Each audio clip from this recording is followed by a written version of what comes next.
Hello students, in this video, we are going to have introduction to web programming module. Before we start this module, what terminology we should know?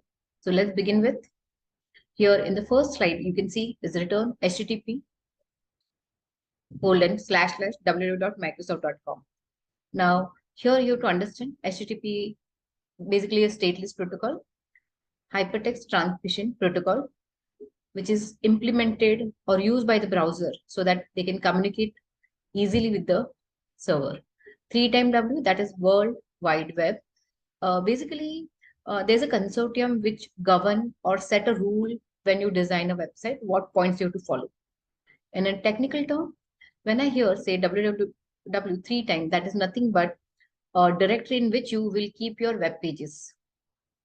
Microsoft.com, that is nothing but your domain name. Basically, when you start planning to develop your own website, you need to buy unique name, which we consider as a domain name, which is mapped to some IP address. What is there unique on the internet? IP address. Now it's very difficult to keep in mind the IP address of a various website. So it is mapped with the domain name. So your domain name is unique. Just for example, Microsoft.com is only one site, Yahoo.com, Rediffmail.com. So these are the name which is given by the one organization. The name of that organization is Internet .net, which is a site which there you have to register and you have to inquire or you have to ask for a particular name. If that name is available, you get that name for your website as a domain. So that name has to be unique. So here, when I say HTTP hypertext transmission protocol, WW, it is a basically in a technical term, we say it is a directory in which my all web pages are there. And Microsoft.com is a domain name which is mapped to some IP address and it has to be unique on the network. Let's go ahead.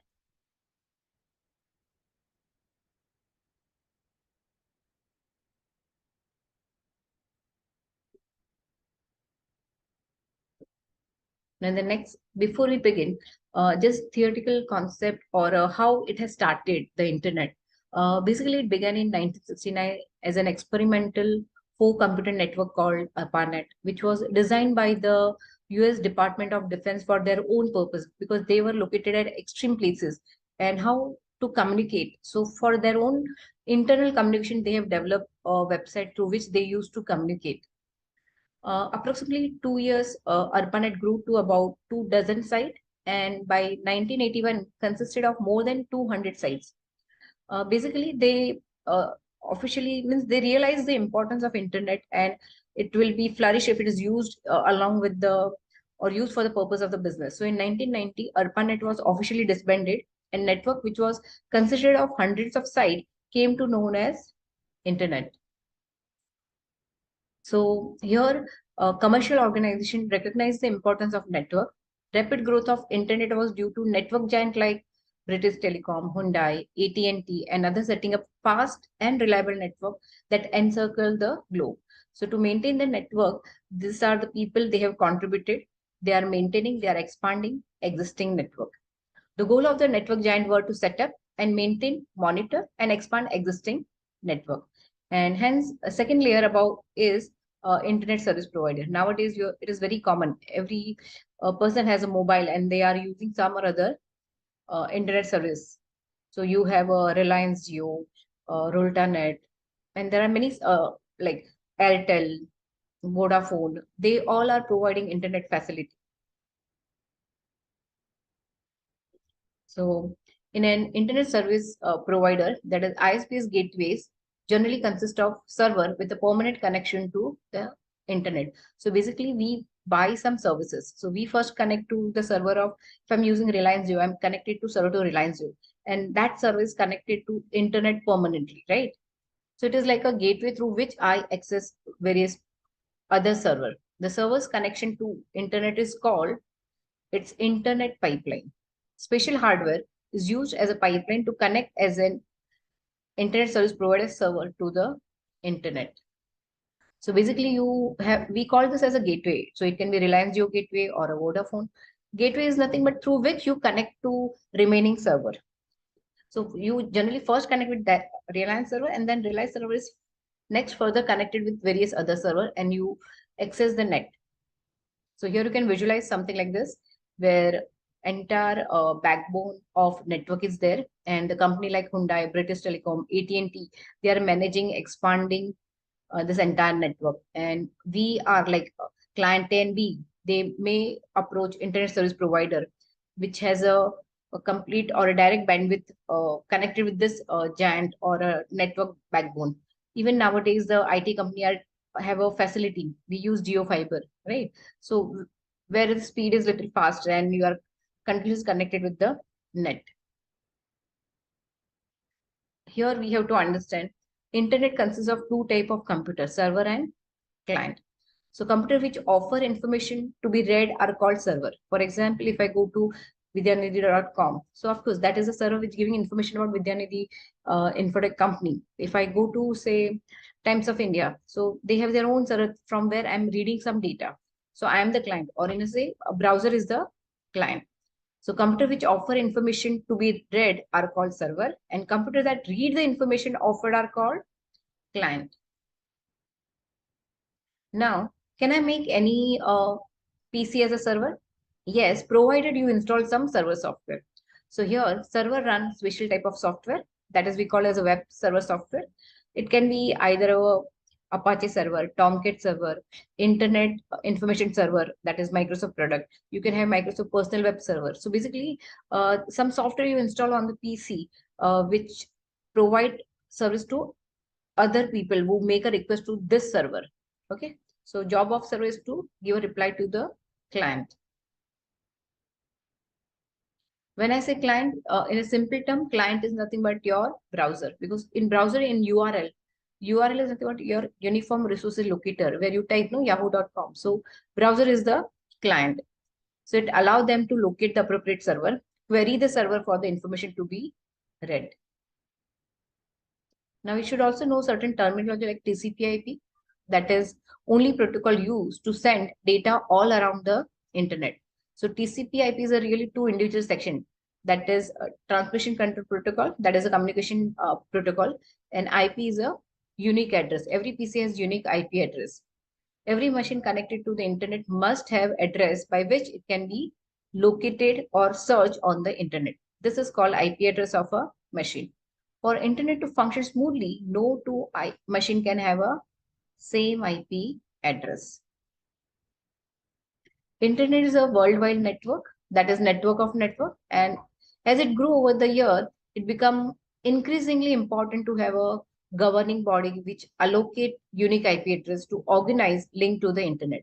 So as in the beginning I told you, there's an international body called Internic located in the USA, is responsible for registering and assigning unique IP address to the organization who are wishing to manage network, which will be part of the internet. A unique IP address, therefore, point to an actual computer connected via a gateway to the internet. Gateway to the internet. This computer is known as domain. This is physical domain on the internet. Now, sometime what happened? Certain people, if I say Microsoft.com, so they have their own server. So you may connect to that server and you can access the data. Suppose there are small business people who cannot afford to buy entire server. So what they do, they buy some space on the server. Okay, so there can be some physical server and which act as a domain, or there can be a server in which you can have multiple website or a multiple domain. Because if I say a shop owner want to have a website, so they will not buy entire server, they will buy part of the space on the server. So there can be a server which consists of many domain, or which have a virtual directory mapped to different unique IP address. So that is what we say. Physical domain can provide a gateway to other computer, provide information for the internet client to read, provide a physical location on which several virtual domain can be hosted, which means physical domain can act in different way. First, for example, Reliance Jio, they have their own server. So currently they are acting as a gateway to other computer, because if I'm using Reliance Jio service, I first connect to Reliance server, and from there I connect to other server, say Microsoft.com. So I'm getting from that server particular page related to Microsoft. So server can act as a gateway. Sometimes a server have their direct detail also. Say provide information for the internet client to read. For example, if I using Reliance Jio, they have their own server, and on that server has a physical data, say their product related things. Reliance has many different business, so they have their own website hosted on that server. So I'm using Reliance Jio as a gateway, and on that server itself they have some data, so it can give me that or provide the information about that data. So here, provide a physical location on which several virtual domain can be hosted. Third point is what uh, Reliance server can act as a gateway. They have hosted a website of a Reliance communication through which I'm reading the data. Similar, it may also possible that Reliance say I have a server which is of a pretty good size and I have extra space which I can give on a rent. So it may have a various virtual directory, and each directory will be given a unique IP address, and that is mapped to some domain name. So here, a server can provide on different way. It can act as a gateway. It can hold data. It can also provide a space to other people and hold data about that particular site. Virtual domain are identified by name. Say, for example, www.microsoft.com. So Microsoft.com is a domain. So just like a physical domain need to have IP address, so also virtual domain name need to be unique on the internet. Virtual domain means what you have to understand is, suppose Reliance you have the server. So on that server, there are 6 directory. So I'll say virtual directory. Each directory will be having unique IP address, which is mapped to some domain name. Got it? So all virtual domain name must be registered with the internet. So of course, when you plan your website, you need to buy a domain name from the internet organization. Virtual domain can be conceptualized as a subdirectory on the internet server's hard disk drive. So here we got an understanding about what is web server, what is client. So browser is a client. Web server whose job is to provide some information. When an internet client connects to an internet server, some software running on the internet server must respond to the internet client's request for the information. So basically, browser through which you make some request, it will hit to some gateway. From that gateway, you go to actual server which has that data, say Microsoft.com. So there, that software run, they suppose I have asked for MSDN, Microsoft has them API written, like Microsoft has many software, no? So their API is written. So I want to look into MSDN. So MSDN is the site where I can read the C# technology, how they have developed, what it is. So I can ask for that data. So server job is to provide the information.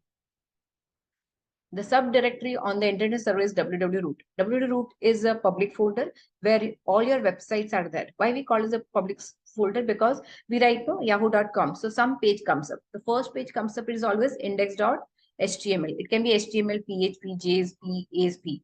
Some extension, but name has to be index. For example, as I told you, if I say vidyanidhi.com, I have not mentioned anything further. So one page comes. So what is the first page come is always index page, always. That is a default page get uploaded when you ask for any domain. And then you may further navigate to some other page. Generally, every web page has some extension, every site has some extension, like certain sites are commercial, vidyanidhi.com. The com is commercial. ORG organization, GOV government, EDU education site, MIL military site. Nowadays, we have also got .bharat or something. So that is the extension type you can consider, which indicate what type of this website is, whether it is commercial or organization site. So when I say client server, you have to visualize something like this: client and a server. Client make a request, it hit the server. Server look for that data, convert that into HTML and give reply back to the client. So you can visualize something like this.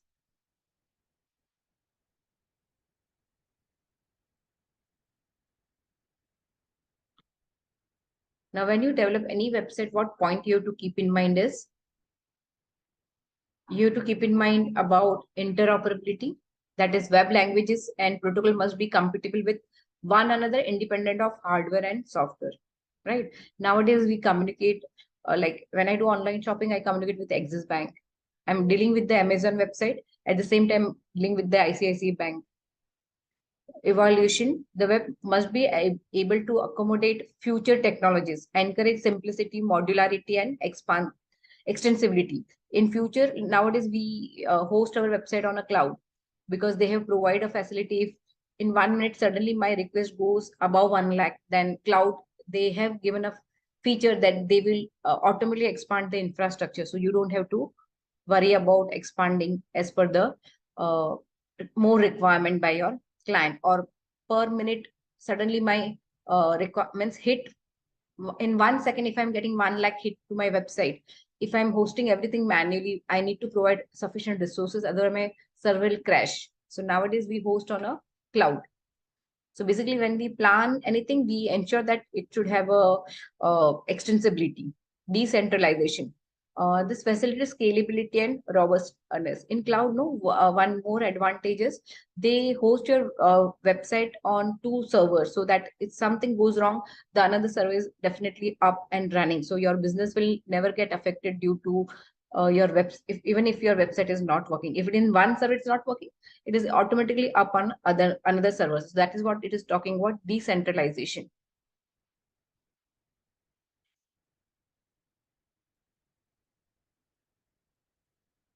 Now, to begin with learning, we have to understand, to develop any website, you must know HTML. So here we start the HTML in the next video. So here in this video, what we have understood is about internet.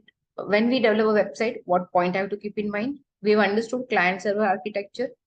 We have understood what are different type of extension, like commercial site, government site, educational site.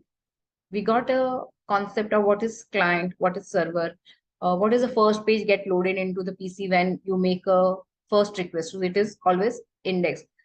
In which directory your website is hosted. So that is we call root directory. We have also understood what is virtual domain, what is physical domain, which is the organization where I have to register to get a unique IP address and domain name. That is our internet. We understood what is TCP IP. What is unique on the network is IP address. Okay. So with this, we got a general idea about, before we start web programming, what point I should know. So in the next module, we'll begin learning with the HTML.